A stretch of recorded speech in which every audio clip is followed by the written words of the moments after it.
بسم الله الرحمن الرحيم. أشهد أن لا إله إلا الله وأشهد أن محمدا عبده ورسوله. أما بعد فإن خير الحديث كتاب الله وخير الهدي هدي محمد صلى الله عليه وسلم وشر الأمور محدثاتها وكل محدثة بدعة وكل بدعة ضلالة وكل ضلالة في النار. أعوذ بالله السميع العليم من الشيطان الرجيم من حمزه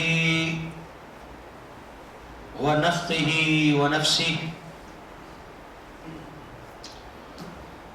اليوم أكملت لكم دينكم وأتممت عليكم نعمتي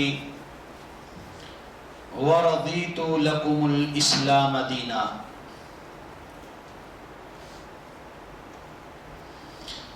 تمام قسم کی تعریفات و تحمیدات اللہ وحدہ لا شریک کے لیے خاص ہے، جس نے ہماری رہبری رہنمائی کے لیے انبیاء علیہ الصلاۃ والسلام کا ایک عظیم سلسلہ جاری فرمایا،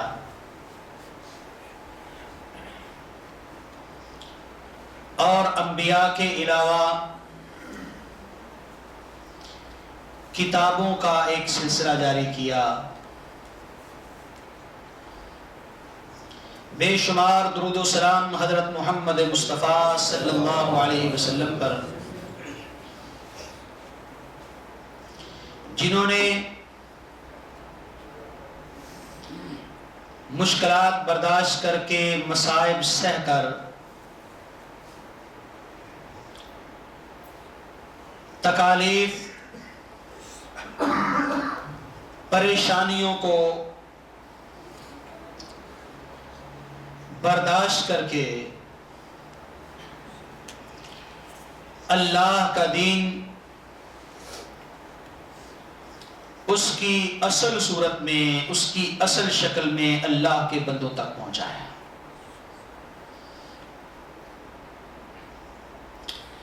اور ہمارے لیے یہ اعزاز کی بات ہے کہ ہمیں اللہ نے مسلمان بنایا اور محمد رسول اللہ صلی اللہ علیہ وسلم کی امت میں سے پیدا فرمایا.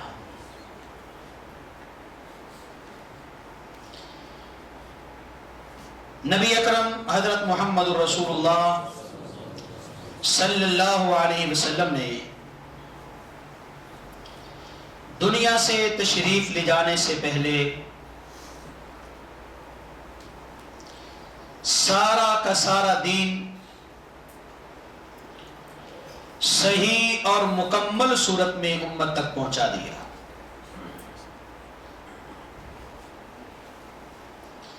اللہ نے کوئی بات نہیں چھوڑی جس کی انسان کو ضرورت ہو اور اللہ نے نازل نہ فرمائی ہو، اور ایسی بھی کوئی بات نہیں جو اللہ نے نازل فرمائی ہو اور نبی مکرم نے اپنی امت تک وہ نہ پہنچائی ہو.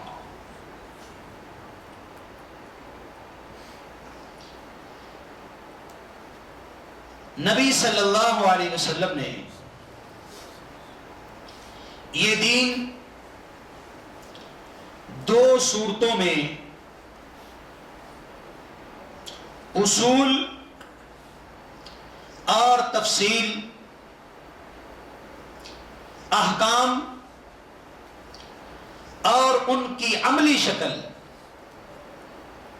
ان کی توضیح، ان کی تشریح کے ساتھ دو صورتوں میں دین اپنی امتوں کو دیا. ایک صورت کو قرآن کہا جاتا ہے اور دوسری صورت کو نبی کی سنت اور حدیث کہا جاتا ہے. جتنا دین تھا جو انسان کی کامیابی کے لیے کافی تھا، ضروری تھا، وہ سب کا سب قرآن مجید میں موجود ہے، حدیث مصطفیٰ میں موجود ہے.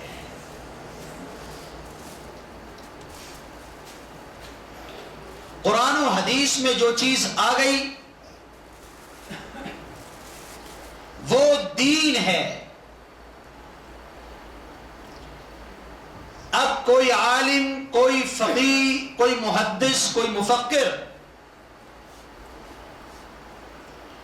اس میں سے کسی ایک چیز کو دین سے خارج نہیں کر سکتا. اور جو چیز قرآن و حدیث میں موجود نہیں ہے، دنیا کا کوئی صاحب علم، کوئی طاقتور وہ دین میں داخل نہیں کر سکتا.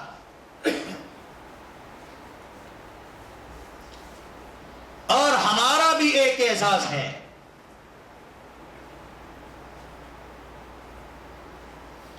ہمارا بھی ایک چیلنج ہے کہ جو چیز قرآن و سنت میں موجود نہیں، دنیا کی کوئی طاقت وہ ہم سے دین کے طور پر قبول نہیں کروا سکتی، وہ دین کے طور پر ہم سے منوا نہیں سکتی. اس لیے کہ ہمارے کلمے کے دو ہی جز ہیں، لا الہ الا اللہ محمد الرسول اللہ. ہم مانیں گے تو اللہ کی مانیں گے، مانیں گے تو رسول اللہ کی مانیں گے.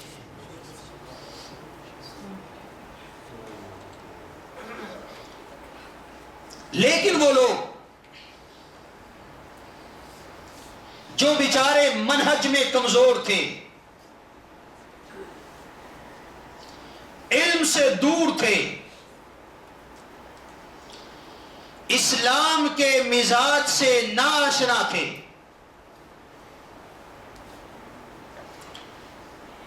انہوں نے بہت ساری ایسی چیزوں کو دین بنا لیا جن کو نہ اللہ نے دین قرار دیا تھا، نہ رسول اللہ نے دین بنایا تھا.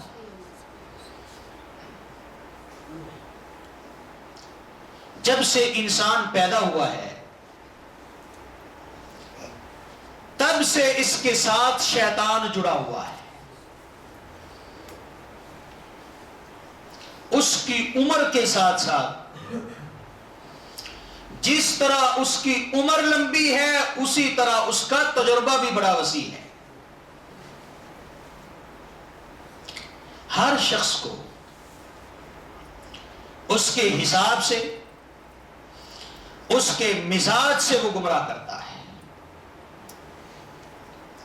شیطان کبھی ڈائریکٹ یہ نہیں کہتا کہ نماز نہ پڑھو، روزہ نہ رکھو، عبادت نہیں کرنی چاہیے. شیطان کبھی ایسا نہیں کہتا. شیطان دنیا داروں کو اور ڈھنگ سے گمراہ کرتا ہے، دین داروں کو اور ڈھنگ سے گمراہ کرتا ہے. دین داروں کو گمراہ کرنے کے لیے شیطان کے پاس دو بڑے طریقے ہوتے ہیں. پہلا طریقہ، شیطان دینداروں کو، نیک اور صالح لوگوں کو نیکی کے ایسے طریقے سکھاتا ہے، نیکی کے ایسے کام سکھاتا ہے جو حقیقت میں نیکی کے نہیں ہوتے. انسان اپنی جہالت کی وجہ سے، اپنی علمی کمزوری کی وجہ سے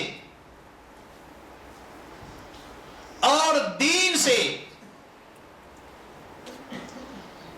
محبت کی وجہ سے ان طریقوں کو بھی دین سمجھ کے اس پر محنت شروع کر دیتا ہے.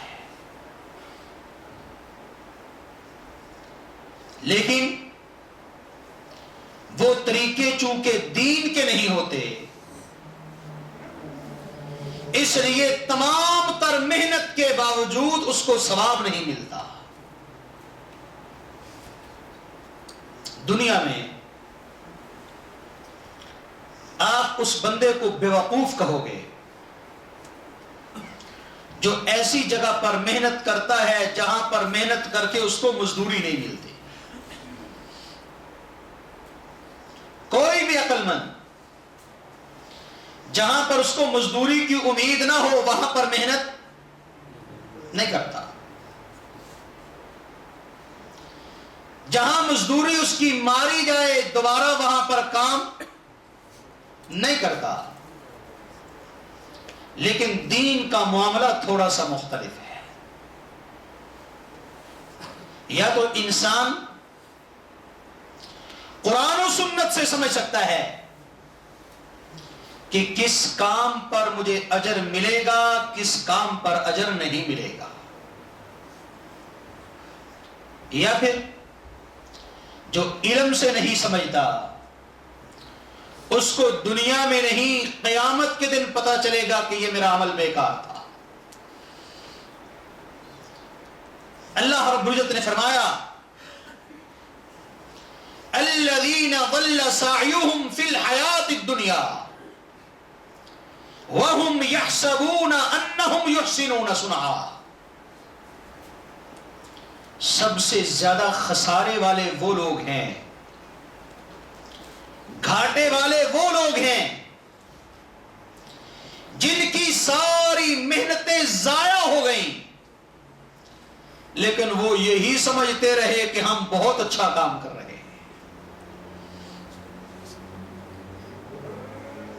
اللہ رب العزت نے ان کے لیے فرمایا عاملۃ ناصبہ تصلی نارا حامیہ. ایسے لوگ بھی ہوں گے جو عمل کر کر کے تھکے ہوں گے، اپنا پورا زور لگایا عمل پر، لیکن قیامت کے دن ان کے عملوں کا کوئی مول نہیں پڑے گا. تصلی نارا حامیہ، ان کو جہنم میں ڈال دیا جائے گا. کیوں؟ انہوں نے ایسا عمل کیا تھا جس کو اللہ نے نیکی نہیں بنایا تھا. آپ اس کی آسان مثال لے لیں. ایک بندہ بلڈنگ لائن کا کام کرتا ہے، تعمیر کا کام کرتا ہے، وہ مالک کے نقشے کے مطابق تعمیر نہیں کرتا، اس سے ہٹ کے تعمیر کرتا ہے. تو مالک اس کو پیسے دے گا، اس کی مزدوری دے گا. کیا اس لیے اس کو چھوڑ دے گا کہ اس نے محنت بہت زیادہ کی ہے؟ بلکہ ہو سکتا ہے اس کو جرمانہ ڈال دے کہ تو نے میرا مٹیریل ضائع کر دیا ہے. مالک پینٹ کا اور کلر بتاتا ہے، یہ دوسرا کلر کر دیتا ہے. مالک اس کی محنت کو نہیں دیکھے گا، اپنے پیسوں کے ضیاع کو دیکھے گا۔ شیطان کا دوسرا حربہ یہ ہے کہ وہ عبادت کو عادت میں تبدیل کر دیتا ہے۔ عبادت کو عادت میں تبدیل کر دیتا ہے، انسان کی نیت پہ حملہ کرتا ہے، نیت خراب کر دیتا ہے۔ ایک آدمی وضو کرتا ہے اور ایک اپنے کام پر جانے کے لیے صبح اٹھ کے ہاتھ پاؤں اور منہ دھوتا ہے، دونوں نے 3 آزاد ہوئے، لیکن آپ کہو گے وضو کرنے والے کو ثواب ملے گا، ہاتھ منہ پیر دھونے والے کو ثواب؟ فرق کیا ہے؟ کام ایک ہے، نیتیں مختلف ہوئی، ایک کو نیکی ملے گی، دوسرے کو نہیں ملے گی۔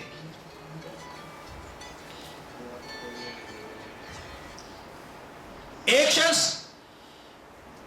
سعودی عرب میں حج کے لیے آتا ہے اور ایک کام کرنے کے لیے آتا ہے، دونوں نے سفر ایک جیسا کیا ہے، لیکن ایک کو ایک ایک قدم پر نیکی ملے گی، دوسرے کو وہ نیکی کیوں؟ کام ایک ہے، نیتیں مختلف ہیں۔ تو شیطان انسان کی نیتوں کو تبدیل کرتا ہے، آدمی نیکی سمجھتے ہوئے کرتا ہے لیکن نیکی نہیں کر رہا ہوتا۔ بڑی چھوٹی سی مثال دیتا ہوں، آپ نے بھی حدیث پڑھی ہوگی، سنی ہوگی کہ جو شخص جماعت کے ساتھ نماز پڑھتا ہے اس کو 27 نمازوں کا ثواب ملتا ہے، لیکن ایک بندہ گھر سے اٹھا، لیٹ ہو گیا تھا، بھاگ رہا ہے مسجد میں جانے کے لیے، جماعت کے ساتھ نماز پڑھنے کے لیے، بلکہ میں کہوں گا شیطان اس کو اٹھاتا ہے کہ اٹھو، جماعت کھڑی ہونے والی ہے، جلدی چلو، لیٹ ہو گئے تو لوگ کیا کہیں گے۔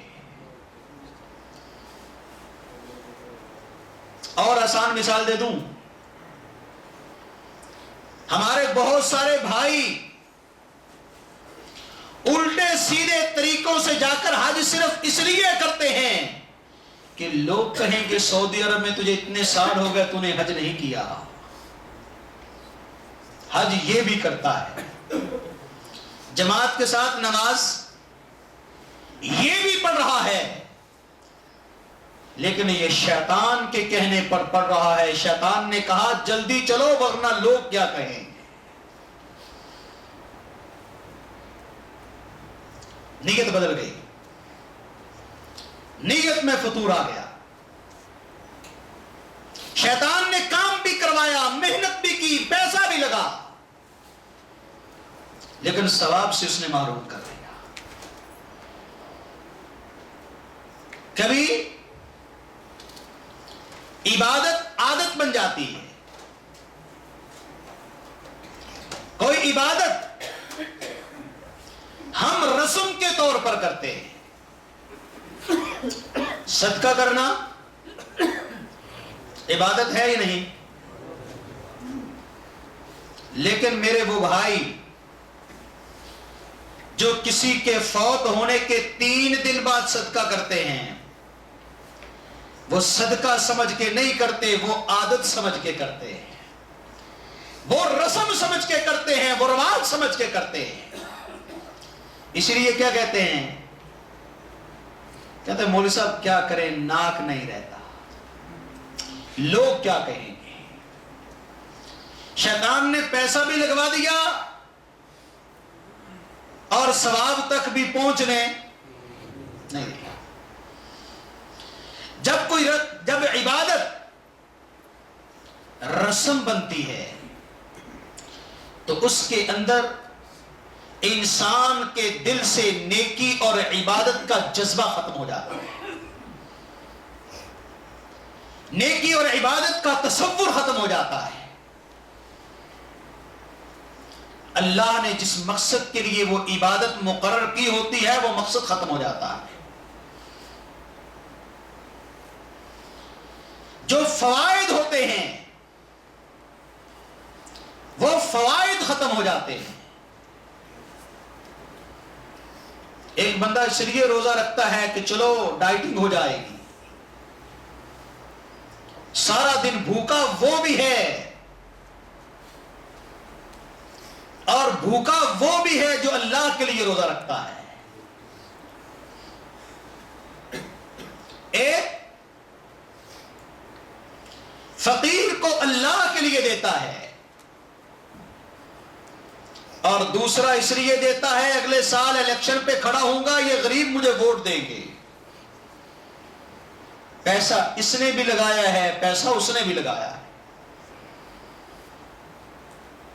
ایک ثواب لے گا، دوسرے کو معلوم نہیں ووٹ ملے گا یا نہیں ملے گا، لیکن ثواب نہیں ملے گا۔ اسلام سے پہلے عربوں میں، دوسری قوموں میں، دوسرے ممالک میں، جہاں جہاں اللہ کے انبیاء تشریف لائے تھے، ان قوموں کے پاس انبیاء کی کتابیں بھی موجود تھی، ان کی احادیث بھی موجود تھی، تعلیمات بھی موجود تھی۔ لیکن جب اسلام آیا تو پوری دنیا میں کفر کا راج تھا۔ کیوں؟ کہ جن قوموں کے پاس کتابیں اور ہدایات تھیں، انہوں نے ان ادیان کی تعلیمات کو رسم و رواج میں تبدیل کر لیا تھا۔ عرب اپنے آپ کو ابراہیم علیہ السلام کی اولاد کہتے تھے، اسماعیل علیہ السلام کی اولاد سمجھتے تھے، اس پر فخر کرتے تھے۔ لیکن ابراہیم علیہ السلام کی تعلیمات کو وہ صرف باپ کی نصیحت سمجھتے تھے۔ حج تھا، لیکن حج ایک میلے کی شکل اختیار کر گیا تھا۔ حج تھا لیکن ایک تجارتی نمائش بن گیا تھا۔ حج تھا لیکن حج میں لوگوں نے بدعات شامل کر لی تھی۔ قریش نے کہا، اس دور کے مولوی تھے، عربوں سے کہا تمہیں شرم نہیں آتی کہ جن کپڑوں کو پہن کر تم گناہ کرتے ہو وہی کپڑے پہن کے اللہ کے گھر میں آ جاتے ہو؟ یا کپڑے ہم سے خریدو طواف کرنے کے لیے، یا پھر ننگے طواف کیا کرو۔ حالانکہ یہ بات اللہ نے نہیں فرمائی تھی۔ امیر لوگ قریش سے کپڑے خریدتے، ان کا کاروبار چلتا، درمیانے لوگ جو کپڑے خرید نہیں سکتے تھے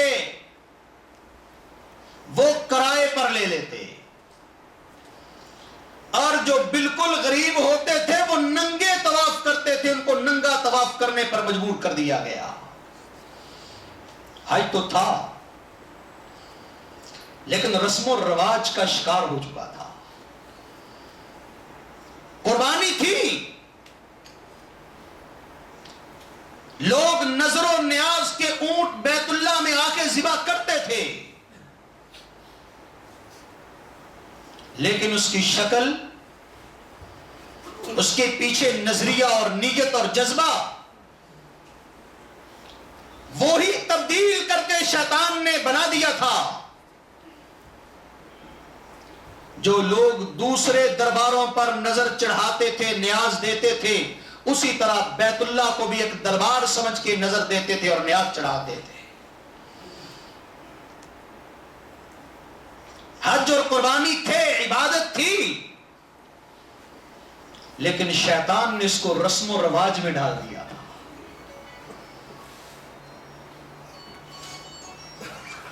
عیسائیوں میں عیسیٰ علیہ السلام کی تعلیمات موجود تھی، لیکن بدعات کا شکار ہو چکی تھی. یہودی خود کو موسیٰ علیہ السلام کی قوم کہتے تھے، لیکن خود ساختہ بدعات نے ان کے دین کو پراگندہ کر دیا تھا. کوئی بات نہیں، اگر عرب بدعات کا شکار تھے مجھے کوئی تکلیف نہیں. کیوں؟ کہ ان کے پاس ابراہیم علیہ السلام کی کتاب نہ تھی. یہودی اگر بدعات کا شکار ہو گئے تھے، میری نظر میں کوئی بڑی بات نہیں، اس لیے کہ ان کے پاس سے موسیٰ کی تورات کھو چکی تھی. اگر عیسائی دین عیسوی میں بدعات داخل کر چکے تھے تو کوئی بات نہیں، اس لیے کہ ان کے دین کے آغاز میں ہی ان کے دین کو بدل دیا گیا تھا. بات کے عیسائیوں کے پاس اور آج جو کچھ عیسائیوں کے پاس ہے وہ سنی سنائی کہاوتیں ہیں، لیکن افسوس تب ہے جب ایسی قوم بدعات کا شکار ہوتی ہے جن کے پاس اللہ کا قرآن اپنی اصل شکل میں موجود ہے، نبی کا فرمان اصل شکل میں موجود ہے، جن کے پاس ایسے علماء موجود ہیں جو اپنے سے لے کر رسول اللہ صلی اللہ علیہ وسلم تک آپ کے سامنے اپنی سند پیش کر سکتے ہیں کہ یہ دین، یہ قرآن میں نے کہاں سے لیا، یہ حدیث میں نے کہاں سے لی. نبی مکرم تک اپنی سندیں پیش کر سکتے ہیں. ایسے علماء کے ہوتے ہوئے حدیث کی کتابوں کی موجودگی میں قرآن مجید کے صحیح شکل میں رہتے ہوئے اگر کوئی قوم بدعات کا شکار ہوتی ہے تو وہ قابل افسوس قوم ہے.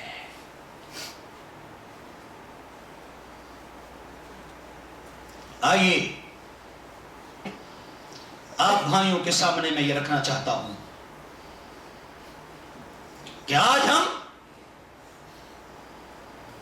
ایک نہیں، دو نہیں، سینکڑوں بدعات کا شکار ہو چکے. عقائد بھی، عبادات بھی قرآن و سنت کے ہوتے ہوئے شیطان نے ہماری عبادت کو عادت میں تبدیل کر دیا، دین کو رسم و رواج میں بدل دیا.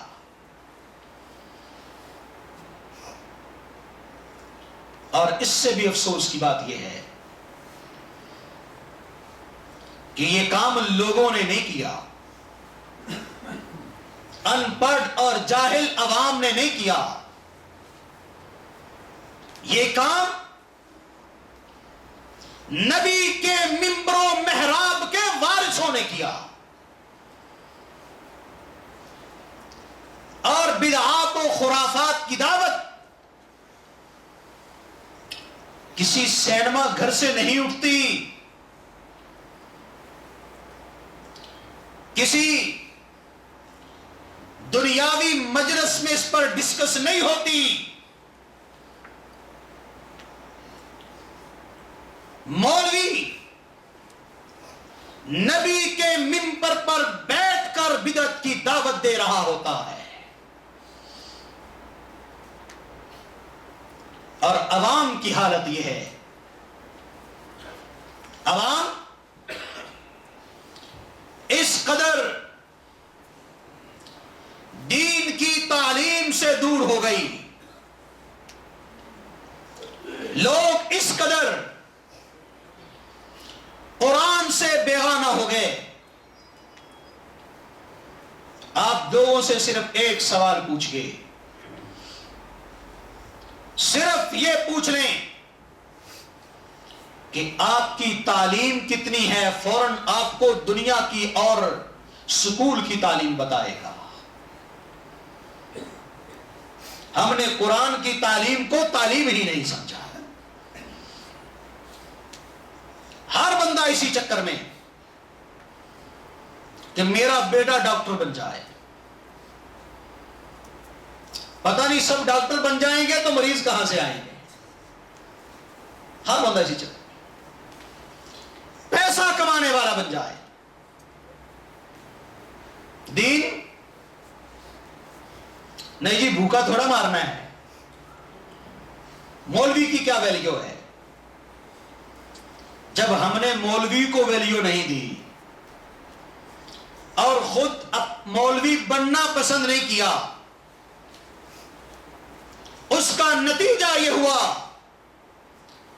سرور کونین کی پیش گوئی کے مطابق فرمایا قیامت کے قریب جاہل لوگ علماء کی مسنوں کے وارث بن جائیں گے، وہ خود بھی گمراہ ہوں گے، لوگوں کو بھی گمراہ کریں گے۔ آج یہی ہو رہا ہے، میں لوگوں کے پاس جاتا ہوں، لوگ اپنے اپنے فرقوں میں بٹے ہوئے دوسرے کی بات تک سننا گوارا نہیں کرتے، ان کا بھی قصور ہے، لیکن اصل بات یہ ہے، پیچھے سے کہا گیا کہ اپنے مولوی کے علاوہ کسی کی بات نہیں سننی، نہ ان کی مسجد میں جانا ہے، نہ اپنی مسجد میں اس کو جاؤ گے تب بھی نکاح ٹوٹ جائے گا، وہ تمہاری مسجد میں آ گیا تب بھی نکاح ٹوٹ جائے گا۔ آئے آئے تو آج ہم نے ایسے خود ساختہ عقائد بنا لیے جن عقائد کا قرآن و سنت سے کوئی تعلق نہ تھا، ایسی عبادات ایجاد کر لی، عبادات کے لیے ایسی رسم و رواج بنا لی، عبادات کے لیے،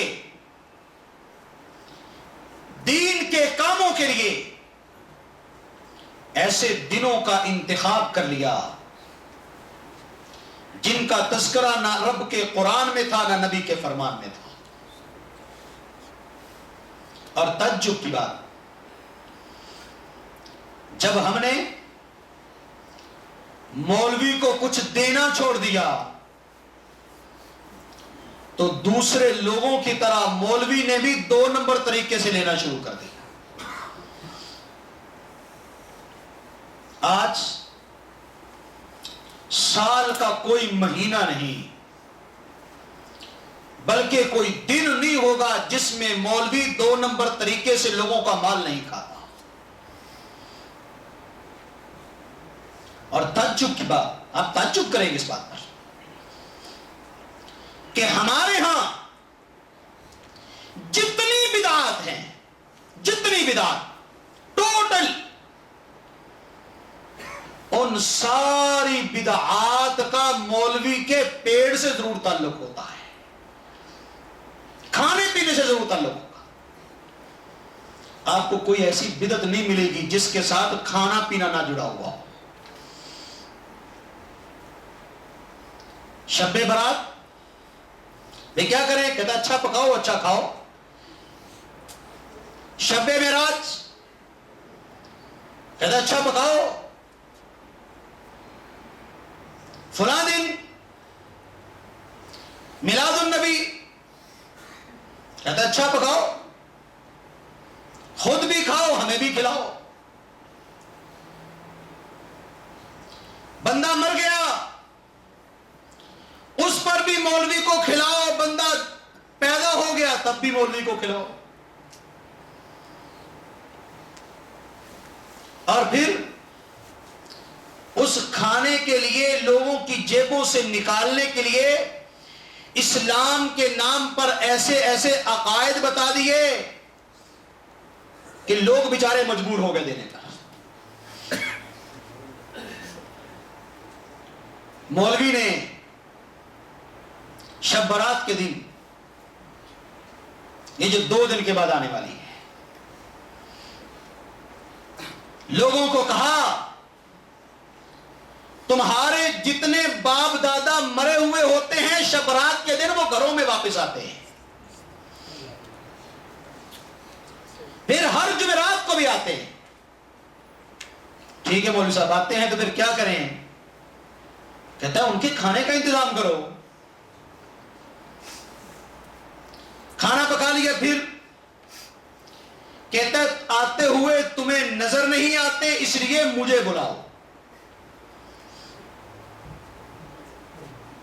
پہلے صرف کہتے تھے وہابیوں کو نظر نہیں آتے، اب کہتے ہیں اپنوں کو بھی نظر نہیں آتے. اور ایک شب رات پر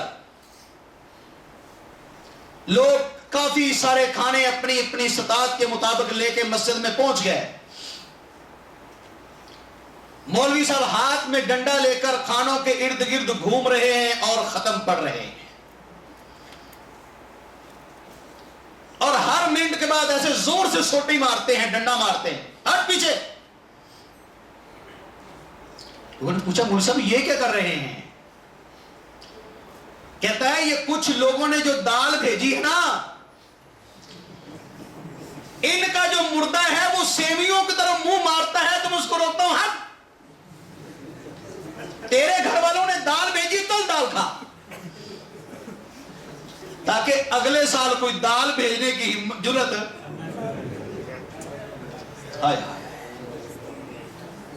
اللہ سے ڈرو. نبی کریم محمد رسول اللہ صلی اللہ علیہ وسلم کے گھر میں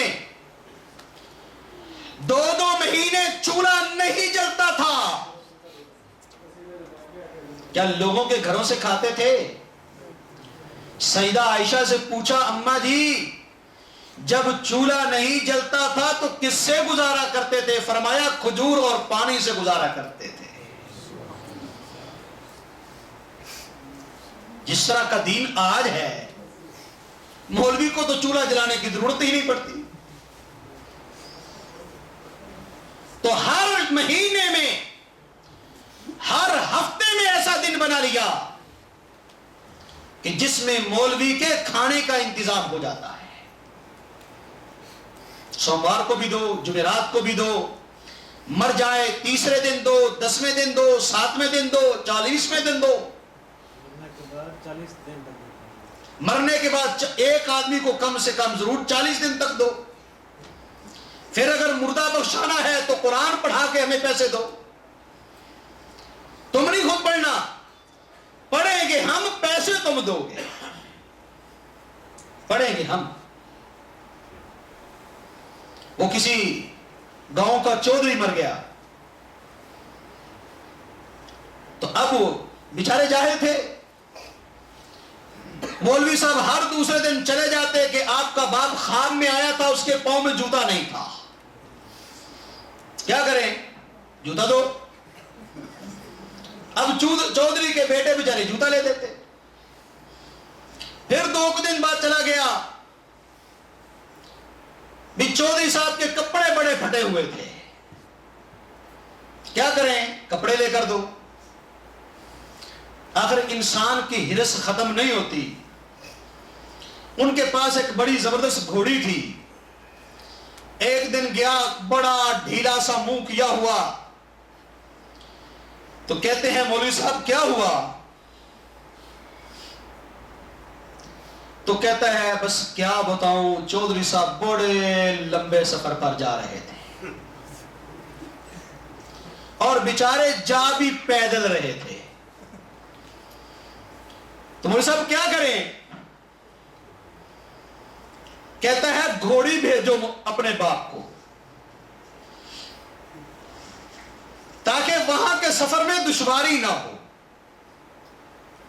بیچاروں نے باپ کی محبت میں یا لوگوں سے ناک بچاتے ہوئے کہ لوگ کیا کہیں کہ ان کو اپنے باپ سے محبت ہی نہیں ہے, گھوڑی نہیں دے سکتے, گھوڑی بھی دے دی. اب مولوی صاحب چودھری کے نام پر پہنا لیا ہوا سوٹ اور جوتا اور گھوڑی سے عیاشی کر رہا. اس چودھری کا ایک بیٹا سمجھو کہ سعودی عرب میں رہتا تھا, کسی باہر کے ملک میں رہتا تھا. اس کو خبر ملی, وہ بھی پہنچ گیا. اب مولوی صاحب کو بڑی امید تھی کہ چھوٹا چودھری باہر سے آیا ہے, اب تو اور بہت کچھ ملے گا. بیٹے نے گھر میں آ کے پوچھا کہ گھوڑی کدھر ہے, کہاں ابا کو بھیج دی ہے. ابا کو کیسے بھیج دی ہے؟ کہتے وہ مولوی صاحب آئے تھے, مولوی صاحب کو دے دی, تو وہ ابا کو چلی گئی. اس نے کہا کوئی بات نہیں, جالیات میں سن کے گیا تھا. اس نے ایک ملازم کو کہا کہ آگ جلاؤ. آگ جلائی, اس نے بڑے بڑے مٹی کے ڈھیلے اس میں گرم کیے اور دوسرے ملازم کو بھیجا کہ جاؤ مولوی صاحب کو بلا کے لاؤ. مولوی صاحب تو پہلے ہی انتظار میں بیٹھے ہوئے تھے کہ چھوٹا چودھری آیا ہے. اب مولوی صاحب آ گئے. پہلے آتے تھے تو مولوی صاحب کا منہ بڑا ڈھیلا ہوتا تھا خواب سنانے کے لیے, آج چودھری صاحب کا منہ بڑا ڈھیلا ہے. مولوی صاحب نے آتے ہی دیکھا چودھری صاحب کا منہ ڈھیلا, پوچھا چودھری صاحب کیا بات ہے؟ کہتے جی مولوی صاحب کیا بتاؤں, رات سویا تو ابا جی خواب میں آئے, ان کو بڑی سردی کا بخار چڑھا ہوا تھا. اس نے کہا پھر؟ اس نے کہا جی سردی کا موسم ہے, ابا کو سردی کا بخار چڑھا ہوا تھا, میں نے کہا تھوڑی سی ٹکور کر دیں ان کو. اب تھوڑا سا اس کو کھٹکنے لگی بات, یہ کام تو 2 نمبر چل رہا ہے. کہتا ٹکور کیسے ہوگی؟ اس نے کہا مولوی صاحب جیسے گھوڑی چلی گئی ہے ویسے ٹکور جائے گی. اس نے کہا جی ٹکور تو نہیں جا سکتی. اس نے جب گھوڑی آپ کے پاس گئی, جوتا آپ کے پاس گیا, سوٹ آپ کے پاس گیا اور پہنچ گیا چودھری صاحب کو, اسی طرح ٹکور میں آپ کو کروں گا اور فائدہ ابا جی کو ہوگا. اس نے کہا جی یہ تو نہیں ہو سکتا. اس نے جب گھوڑی جا سکتی ہے تو ٹکور کیوں نہیں جائے گی, یہ بھی جائے گی. نوکروں کو کہا کہ کرو اس کو لمبا, اس کو ٹکور کرو.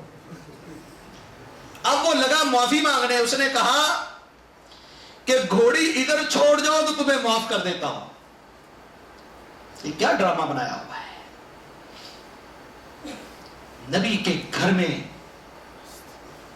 ہائے ہائے ہائے کھانا نہیں پکتا, اچھا کپڑا نہیں ہے, نبی کے کچے مکانات. ایک عیسائی نے بڑا خوبصورت جملہ کہا تھا جب اس نے سیرت پڑھی, تو اس نے کہا کاش کے مسلمان اپنے نبی کے گھروں کو نہ گراتے، اپنے نبی کی مسجد کو اس کی اصل حالت میں رہنے دیتے، تو صرف اسی کو دیکھ کر آدھی دنیا مسلمان ہو جاتی۔ کہاں چلا گیا دین؟ تو ان بدعات و خرافات میں جو کھانے کے لیے بنائی گئی ہیں، ان میں ایک وہ بھی ہے جو 2 دن کے بعد آنے والی ہے، جس کو لوگوں نے شب رات کا نام دیا ہے کہ بڑی بابرکت رات ہے۔ اس میں مردے گھروں میں آتے ہیں، اس میں نماز پڑھنی چاہیے۔ کون سی نماز؟ کہتے ہیں نماز الفیہ۔ 100 رکعت پڑھو، ہر رکعت میں 10 مرتبہ سورت اخلاص پڑھو، یہ 1000 مرتبہ ہو جائے گی، یہ نماز الفیہ ہو جائے گی۔ اور کسی نے کہا کہ اس دن میں، اس رات میں نماز غوثیہ بھی پڑھو۔ وہ کیا ہوتی ہے؟ کہتا ہے ساری نمازیں اللہ کے لیے، یہ غوث پاک کے لیے۔ ساری نمازیں بیت اللہ کی طرف منہ کر کے، یہ بغداد کی طرف منہ کر کے۔ اور ہمارے ہاں پاک و ہند میں چند سالوں سے ایک اور کام چل پڑا ہے کہ لوگ بیت اللہ کی طرف منہ کر کے نماز پڑھتے ہیں، کہتے ہیں نماز پڑھ کے پھر تھوڑا سا دائیں مڑ جاؤ۔ کہتا ہے کیا ہوتا ہے؟ کہتا ہے مدینہ آ جاتا ہے۔ مدینہ کی طرف منہ کر کے درود پڑھو، درود پڑھ کے تھوڑا سا اور گھوم جاؤ، آپ کے سامنے بغداد آ جائے گا، بغداد کی طرف منہ کر کے پھر دعا کرو۔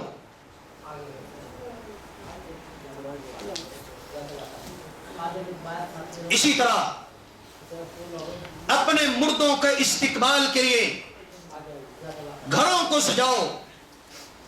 اور آخری بات میں کرنے لگا ہوں کہ ایک بڑی خرابی، بہت بڑا شرک دین کے نام پر مولویوں کے ذریعے ہمارے اندر آ گیا، وہ ہے لائٹنگ کا شرک۔ لائٹنگ، آج شادی ہے، لائٹنگ، مذہبی کوئی دن ہے تو مسجدوں میں لائٹنگ، بازاروں میں لائٹنگ، نبی کی پیدائش کا دن ہے لائٹنگ، شب برات ہے لائٹنگ، شب قدر ہے تو لائٹنگ، عید ہے تو لائٹنگ، اسی طرح معراج کی رات ہے تو لائٹنگ، گھروں میں، مکانوں میں، دکانوں میں، بازاروں میں، حتیٰ کہ مسجدوں میں۔ پھر خوشی کے موقع پر عبادت کی بجائے شرلی اور پٹاخے چلائے جاتے ہیں۔ اور تیسری چیز وہ ہے کہ ایک ہم نے رسم شروع کر لی دھوڑی کی، خوشبو کی۔ مسجدوں میں اگربتی، درباروں پہ اگربتی، قبر پر کبھی آج شاید ہم نے سوچنا چھوڑ دیا۔ کبھی آپ نے غور کیا کہ قبرستان، لوگ مردے کو قبر میں دفن کرتے ہیں، اس کے ساتھ قبر کے اوپر دیا جلا کے رکھ دیتے ہیں، پھر ہر دوسرے دن جا کے اس میں تیل ڈالتے ہیں۔ آج کل تو لیبل لگ رہا ہے، آج کل تو لیبل لگ رہا ہے۔ اللہ اکبر۔ چلو یہ ایک اور چیز، کبھی یہ سوچا کہ آخر قبر پر جو دیا جلتا ہے وہ کس کو روشنی دینے کے لیے جلتا ہے؟ کبھی غور کیا؟ وہاں پر تو کوئی نہیں جاتا، وہ راستہ نہیں ہے لوگوں کو دکھانے کے لیے دیا جلایا گیا ہو۔ آخر کیوں جلایا گیا؟ درباروں پر آخر خوشبو پیدا کرنے کے لیے اگر بتی ہی کیوں جلائی جاتی ہے؟ آئیے ذرا اس سازش سے پردہ اٹھا دوں، شاید کہ اتر جائے تیرے دل میں میری بات۔ اسلام نے، مسلمانوں نے سیدنا عمر فاروق کے دور خلافت میں جب ایران کو فتح کیا، ایران مجوسیوں کا مرکز تھا، مجوسیوں کا قبلہ اور کعبہ تھا، مجوسیوں کا سب سے بڑا معبد ایران میں تھا۔ مجوسی کون ہیں؟ جو آگ کی پوجا کرتے ہیں۔ مجوسی آگ کی پوجا کرتے ہیں، ان کے معبد میں آگ جلتی رہتی ہے اور اس کی پوجا کرتے رہتے ہیں۔ وہ اس کو رب سمجھتے ہیں، رب کا نور سمجھتے ہیں، رب کے نور کا ظہور سمجھتے ہیں۔ جب ایران فتح ہوا، ان کے معبد ٹوٹ گئے، عام لوگ مسلمان ہو گئے، لیکن کچھ لوگ ایسے تھے جو مسلمان نہ ہوئے، مسلمانوں سے لڑتے رہے لیکن ان کی جان نہ گئی، مسلمانوں کا نقصان نہ کر سکے۔ آخر انہوں نے سوچا کہ ہم بھی مسلمان ہو کر مسلمانوں کو نقصان پہنچاتے ہیں۔ مجوسیوں کا بڑا ملا، اور یہ بھی بتا دوں کہ یہ ملا کا لفظ فارسی لفظ ہے، ہمارا عربی یا اردو کا لفظ نہیں ہے۔ اس کو عربی زبان میں برمک کہتے تھے۔ اس کی اولاد بھی بڑی پڑھے لکھے لوگ، جو کہ ایک تہذیب تھی، ایک تمدن تھا ایران کا۔ ایران اس دور میں دنیا کی سپر پاور تھی۔ وہ لوگ مسلمانوں کا لبادہ اوڑھ کر مسلمانوں میں شامل ہو گئے، پڑھے لکھے لوگ تھے۔ ہارون الرشید نے دیکھا کہ یہ لوگ پڑھے لکھے ہیں، اس نے ان کو اپنی حکومت میں شامل کر لیا۔ 3 آدمی تھے، ایک باپ 2 بیٹے، خالد برمکی، یحییٰ برمکی اور الفضل برمکی۔ ان کو اپنی حکومت میں شامل کیا، ایک کو وزیر اعظم بنا دیا، ایک کو دربار کا حاجب اور چیئرمین بنا دیا، اور ایک کو اپنے بچوں کا استاد مقرر کر دیا۔ ان لوگوں نے بڑی محنت کی، ان کی محنت کا نتیجہ یہ ہوا کہ ہارون الرشید نے سارے اختیار انہی کو سونپ دیے۔ جب یہاں تک بات بڑھی، انہوں نے سوچا کہ مسلمانوں نے ہمارے مذہب کا ستیہ ناش کیا ہے، ہم ان کے عقیدے کا ستیہ ناش کرتے ہیں۔ ہم مسلمانوں سے اپنے رب کی پوجا کرواتے ہیں۔ کیسے؟ کہ آگ کو مختلف شکلوں میں ان کے اندر رائج کر دو، ان کی مسجدوں تک بھیج دو۔ کیسے بھیجیں؟ بیت اللہ کو معطر کیا جاتا تھا، بیت اللہ کے غلاف کو عطر لگایا جاتا تھا۔ انہوں نے عطر ختم کر کے بیت اللہ کے چاروں طرف انگیٹھیاں رکھ دی بڑی خوبصورت، اور ان انگیٹھیوں میں عود اور لوبان جلایا جانے لگا۔ اس کا دھواں پوری مسجد میں پھیلتا اور معطر ہو جاتی۔ لوگ سمجھتے حکومت بہت اچھی ہے، دیکھو بیت اللہ کو خوشبودار کرنے کے لیے کتنا پیسہ خرچ کر رہی ہے۔ اب لوگ پوری دنیا سے لوگ آتے عمرے کے لیے، حج کے لیے، زیارت کے لیے، وہ یہاں سے انگیٹھیاں خرید کے، عود خرید کے اپنی مسجدوں میں جا کر انہوں نے لگانا شروع کر دیا۔ اس طرح، اور آج بھی آپ دیکھتے ہیں یہ لوگ پیسے والے ہیں، ان کی مسجدوں میں بھی انگیٹھیاں چلتی ہیں، اور ہمارے لوگ غریب ہیں، ہم خالص عود افورڈ نہیں کر سکتے، ہمارے ہاں اگربتی چلتی ہے. یہ بات بڑی کہ بیت اللہ کے چاروں طرف انگیٹھیاں ہیں، آگ جل رہی ہے، اور کسی نے غور نہیں کیا، سب ان کو سجدہ کر رہے ہیں. ایک وقت کے بعد کچھ لوگوں کے دماغ میں یہ بات کھٹکی، ہارون تک یہ بات پہنچی. ہارون نے تحقیق کی اور اس نے پورے خاندان کو پھانسیوں پر چڑھا دیا.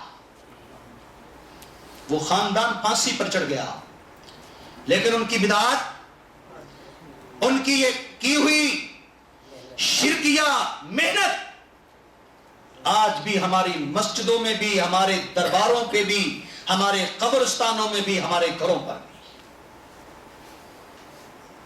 ناب نبی کا، نبی کی آمد کی خوشی مسلمان مناتا ہے، لیکن لائٹنگ کر کے مناتا ہے. اور کتنی لائٹنگ. آج حالت یہ ہے کہ ایک ایک گلی میں لاکھوں روپے کی لائٹنگ کی جاتی ہے. شادیوں پر لائٹنگ، خوشیوں پر لائٹنگ، وفات پر اگربتی کا دھواں، مزار میں اگربتی کا دھواں، قبر پہ دیے. آج ہمارے ہاں یہ لائٹنگ، یہ دیے، یہ شرلی، یہ خوشبو کے نام پر مختلف صورتوں میں آج آگ ہمارے ہر جگہ پر پہنچ چکی ہے. ہم خوشیوں میں بھی اس کا انتظام کرتے ہیں اور غمیوں میں بھی اس کو استعمال کرتے ہیں. یہ شرک ہے. لیکن افسوس کہ اس شرک کو آج ہمارا مولوی بڑھا رہا ہے. آئیے اپنی بھی اصلاح کریں، اپنے گھر کی بھی اصلاح کریں. پڑھیے قرآن، سیکھیے تعلیم، سمجھیے سچے دین کو اور اس پر چلیں. یہ کافروں کی سازشیں، یہ شیطان کی پھیلائی ہوئی بدعات، یہ خرافات، نکلیے ان سے. سیکھیے سچے دین کو.